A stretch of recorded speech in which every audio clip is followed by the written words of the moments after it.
So when we talk about Fenway Park, we have to talk about the Boston Red Sox. The Boston Red Sox were not originally called the Boston Red Sox. They were called the Boston Americans because they were the Boston franchise in the brand new American League. American League was founded in 1901 by a man named Ban Johnson, who had been the commissioner of a minor league called the Western League.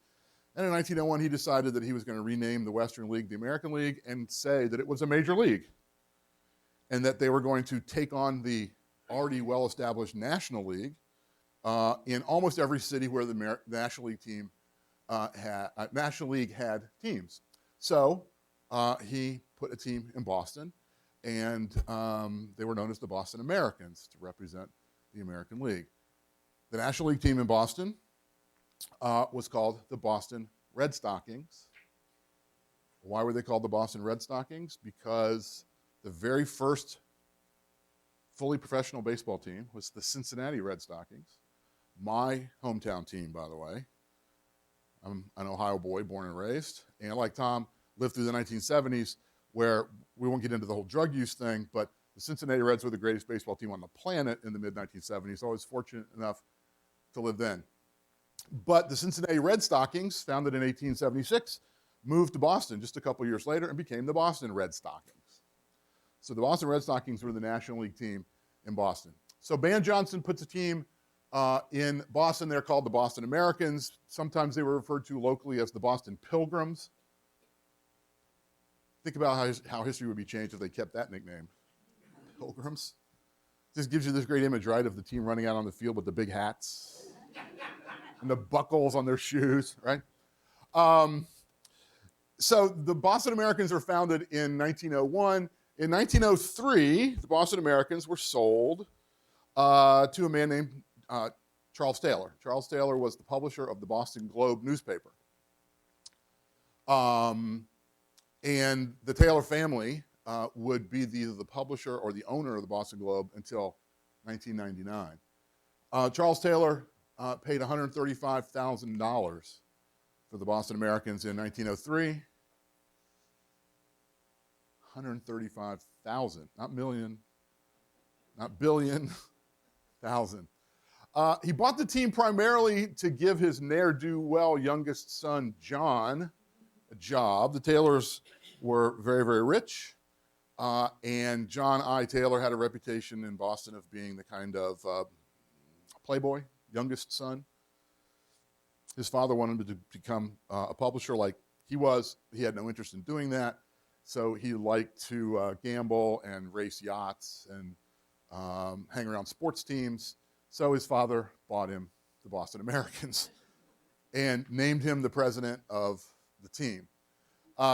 Taylor would be the man responsible for at least for running the team that would become the Boston Red Sox. In fact, it was in 1908 that John Taylor renamed the Boston Americans the Boston Red Sox. Why would he do that? Because the Boston Red Stockings, the National League team in Boston, changed their name to the Boston Braves. And in changing their name to the Boston Braves, they stopped wearing the red stockings that had been part of their team since 1878. So John Taylor thought, well, if they're not going to use it, I'll use it. So that's when the Boston Red Sox became the Boston Red Sox in 1908. Show you this again. What this is an embankment that slopes up from the level of the field about 12 feet, up about 12 feet. So that if you go from the field level to the tallest part of the wall here and here, it's about 35 feet, okay? But about 12 feet of that is an embankment. The ideal theory was that it serves like as a kind of warning track. As outfielders go back on a ball, instead of stepping on soft sand like they might today, there's an actual slope. And I don't know if you've ever done this. You're running and not seeing where you're going, and then you take a step, and that step isn't quite down as far. It's up closer. Yeah. But actually, the reason this wall was built was, well, let me show you Duffy Lewis first. Duffy Lewis was the left fielder for the 1912 Red Sox, and he became expert at figuring out how to work around this cliff this wall, this embankment. So it became known as Duffy's Cliff. Duffy Lewis was Harry Duffy was one of the members of what was called the Golden Outfield, maybe the greatest outfield in the history of Major League Baseball. This is Harry Hooper, right fielder. In the middle, Tris Speaker. Hooper and Speaker are both in the Baseball Hall of Fame. And Harry Duffy should be, but isn't. Back to the picture, okay? The cliff, this embankment, was actually not done for baseball reasons. It was done for structural reasons. The reason is because the street behind the left field wall is Lansdowne Street, okay? This is a picture of Lansdowne Street before the park was constructed. And this is, let's see, if you were standing on Lansdowne Street here, looking east, down this way, that's the picture you see here. Now you can tell, I think, that Lansdowne Street is above the level of the field on the other side. Okay, it's about 12 feet above the level of the field. Okay, so what's to keep Lansdowne Street from eventually eroding onto the ballpark? We need to have some kind of barrier. At least that's what the architect believed. So to keep Lansdowne Street at bay, they had a couple choices. One is they could build a concrete wall, right, that would keep the street back, keep it from collapsing. The problem with that is that if you go from here all the way to here, you're talking about a concrete wall that's about 300 feet long. Estimates were that it would take more concrete to build a wall than it did to build the grandstand. Way too expensive.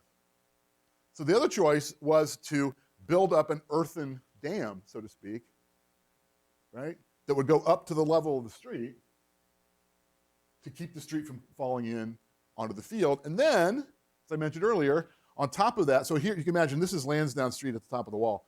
Why the fence? Anybody walking down Lansdowne Street could stop and watch the game for free.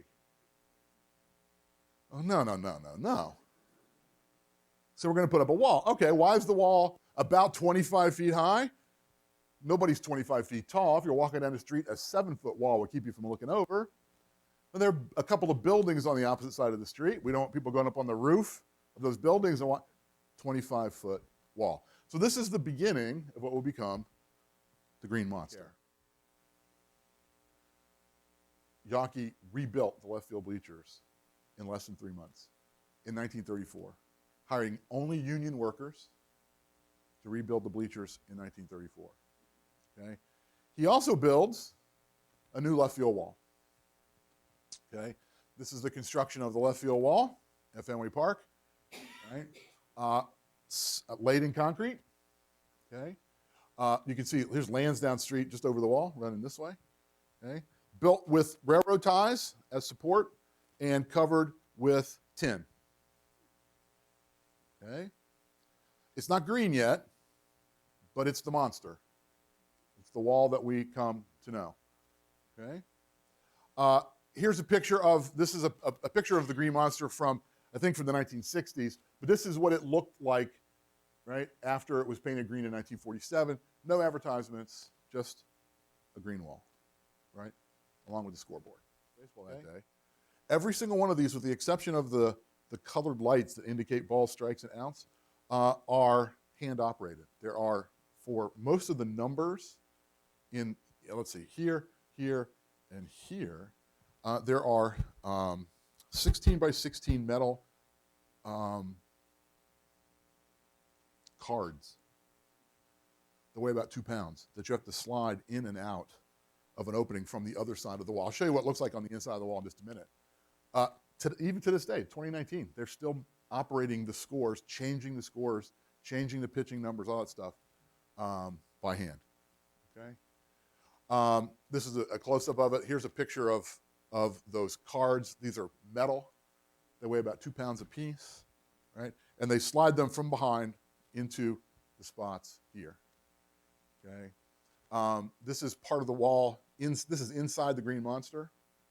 Okay. You can see there are signatures, autographs. The entire area inside is covered with autographs, graffiti, all kinds of other things, right?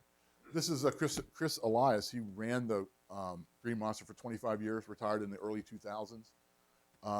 Somebody wrote his name, Christian Elias, up here. You can see there's some graffiti here from the 1960s. Stop the war, peace sign. Right behind his head, I didn't get a good picture of it, right behind his head, somebody has written Free Angela.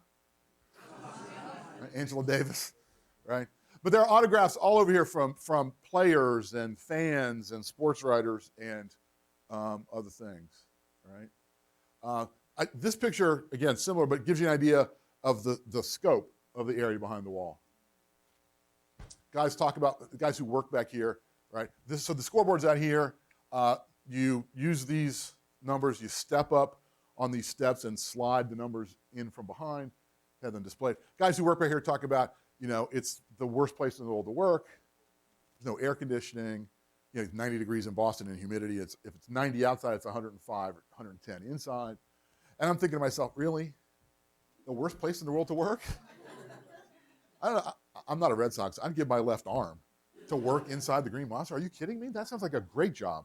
Oh, did I mention there's no bathroom in here? Right. Yeah.